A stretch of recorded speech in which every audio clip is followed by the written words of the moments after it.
प्रिय विद्यार्थियों, अभी तक हमने संसाधन क्या है उसके बारे में पढ़ा। प्रत्येक वस्तु जिसका उपयोग आवश्यकताओं को पूरा करने के लिए किया जा सकता है वह संसाधन है। हमने संसाधनों की पहचान की। हमने पढ़ा कि कोई वस्तु संसाधन कैसे बनती है, उसके बारे में हमने पढ़ा। इसके बाद हमने संसाधन का महत्व क्या है उसके बारे में पढ़ा। इसके अलावा समय और प्रौद्योगिकी के बारे में हमने पढ़ा कि ये दो महत्वपूर्ण कारक है जो पदार्थों को संसाधन में परिवर्तित कर सकते हैं। हमने संसाधनों के प्रकार पढ़े कि संसाधनों को प्राकृतिक, मानव निर्मित और मानव संसाधन में वर्गीकृत किया जा सकता है।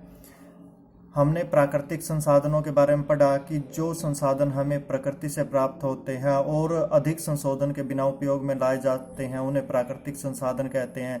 प्राकृतिक संसाधनों के आगे फिर दो प्रकार हैं, नवीकरणीय और अनवीकरणीय। नवीकरणीय संसाधन वो होते हैं जिनका हम बार बार उपयोग कर सकते हैं, जैसे हवा है, पानी है, मिट्टी है, वन है। इसके बारे में हमने पढ़ा। अनवीकरणीय संसाधन वो संसाधन होते हैं जिनका भंडार सीमित है और जिनका एक बार उपयोग करने के बाद उनको दोबारा से प्रयोग नहीं किया जा सकता, क्योंकि उनके नवीकृत होने में या दोबारा से बनने में बहुत ज़्यादा समय लगता है। उनके एग्जाम्पल हमने पढ़े कि इस प्रकार के संसाधन कौन से हैं, जैसे कोयला, पेट्रोलियम, ये। इसके अलावा हमने पढ़ा प्राकृतिक संसाधनों का वितरण भूभाग, जलवायु, ऊंचाई जैसे अनेक भौतिक कारकों पर निर्भर करता है। पृथ्वी पर इन कारकों में विभिन्नता होने के कारण संसाधनों का वितरण असमान है। अब हम बात करते हैं मानव निर्मित संसाधन की।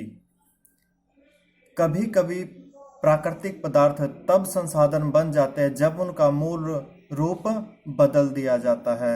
लौह अयस्क उस समय तक संसाधन नहीं था जब तक लोगों ने उससे लोहा बनाना नहीं सीखा था। लोग प्राकृतिक संसाधनों का उपयोग पुल, सड़क, मशीन और वाहन बनाने में करते हैं जो मानव निर्मित संसाधन के नाम से जाने जाते हैं।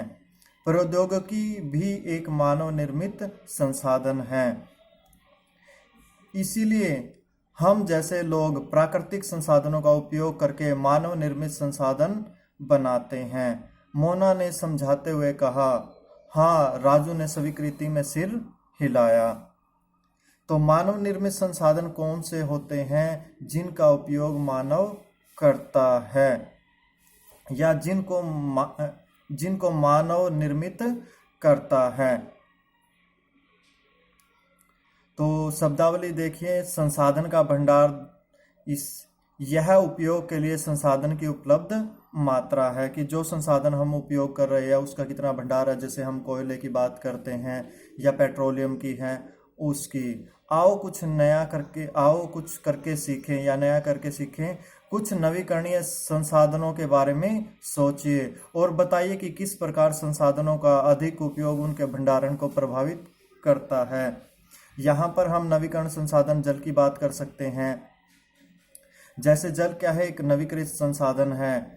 हम अपने घरों में यूज़ करते हैं। हमारे घरों से नालियों में बहकर जल तालाब या जोहड़ में चला जाता है, वहाँ से वाष्पीकरण होता है और वाष्पीकरण के बाद फिर बारिश होती है तो दोबारा से फिर जो जल है वो तालाबों में भी चला जाता है या रिस कर भूमि में जाता है। तो इस प्रकार जल एक नवीकरण योग्य संसाधन है। लेकिन अगर उसका हम बिना सोचे समझे प्रयोग करते रहे तो जो भूमिगत जल है उसका जो भंडारण है वो सीमित मात्रा में है।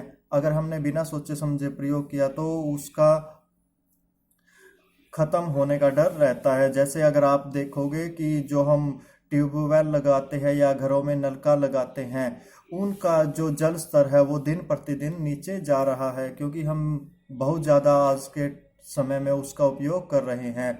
आओ कुछ करके सीखें।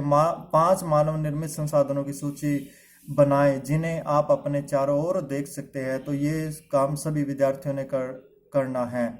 क्या आप जानते हैं मानव संसाधन से तात्पर्य है? अभी हम मानव संसाधन के बारे में पढ़ेंगे।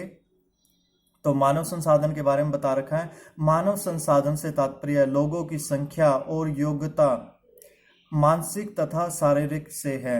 यद्यपि मानव को संसाधन मानने के संदर्भ में लोगों में मतभेद हैं, इतना होते हुए भी इस तथ्य से इनकार नहीं किया जा सकता कि मूलतः मानव की कुशलताएं ही भौतिक पदार्थों को मूल्यवान संसाधन बनाने में सहायता करती हैं।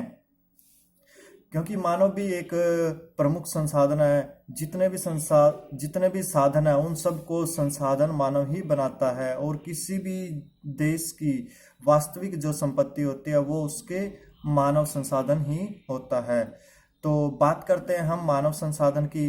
लोग और अधिक संसाधन बनाने के लिए प्रकृति का सबसे अच्छा उपयोग तभी कर सकते हैं जब उनके पास ऐसा करने का ज्ञान, कौशल तथा प्रौद्योगिकी उपलब्ध हो। इसलिए मनुष्य एक विशिष्ट प्रकार का संसाधन है। अतः लोग मानव संसाधन हैं। शिक्षा और स्वास्थ्य लोगों को बहुमूल्य संसाधन बनाने में मदद करते हैं। अधिक संसाधनों के निर्माण में समर्थ होने के लिए लोगों के कौशल में सुधार करना मानव संसाधन विकास कहलाता है। तो अगर मानव संसाधन कैसे बनता है? जब मानव के कौशल में वृद्धि की जाए,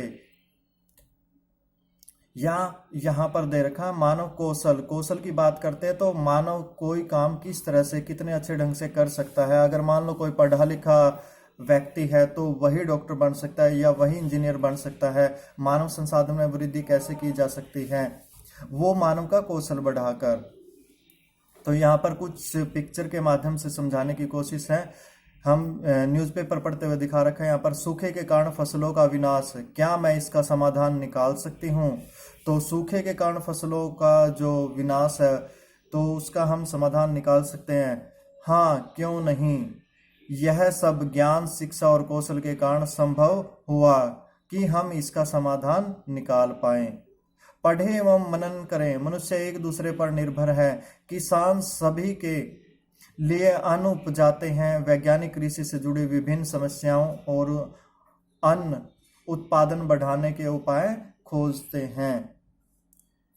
तो मनुष्य अपने कौशल के द्वारा ही, जैसे यहाँ पर एग्जाम्पल में बता रखा है, सूखे के कारण फसलों का विनाश। तो सूखा कब पड़ता है? सूखा उस समय पड़ता है जब किसी स्थान पर सामान्य से भी बहुत कम बारिश होती है, या सामान्य शब्दों में मैं कहूँ तो किसी स्थान पर अगर 25 सेंटीमीटर से कम बारिश होती है तो वो स्थान, वहाँ पर मौसमी सूखा माना जाता है। ऐसे स्थान जहाँ पर बहुत कम बारिश होती है तो हम वहाँ पर जल संरक्षण की विधियां अपनाकर, जैसे तालाब वगैरह खोद कर उसमें वर्षा का जल इकट्ठा करके वहाँ पर जल संबंधी हमारी आवश्यकताएं हैं वो पूरा कर सकते हैं।